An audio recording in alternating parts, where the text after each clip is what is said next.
আর গাছে গুছে রেগুলার কি অবস্থা এবার ফল ফুল সব অবস্থা বেশি খারাপ করে ফেলাইছে তো আনি গোগলে এবার বেশি খারাপ ওটা দে দিন খাই ওটা ইয়া দিন গো সুদা নি বল গুতুন লইলাম দে বেটা লা লা লা লা লা কাম নগর কাজ নগর।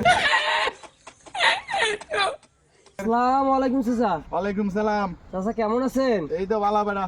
তো কি করতেছেন চাচা এখানে? আর না কই বাদি কামের লোক কত লইলাম ওটা দে এনে বিড়ি খায় ওটা দে এনে বিড়ি খায় সুদা নি বল ঠিকমতো কাম নগর কাজ নগর বাদি দিনের শেষ খালি টিয়া দাও বাসা যাই গেছি। তো টাকা দেওয়ার পরে কাজ করলে কি আছে দেখ সিম তো অনেক ভালোই হয়েছে। আল্লাহর রহমত আনি বেটা। মানে সিমের ব্যবসা শুরু করেছেন সুদের ব্যবসার সাথে সাথে। গত 6 মাস আগে যে আমার বাপের থেকে 1 লাখ টাকা হাওলাত দিছেন, 1,20,000 টাকা আনছেন, সাথে একটা গরুও নিয়ে আইছেন 80,000 টাকা দামের। No,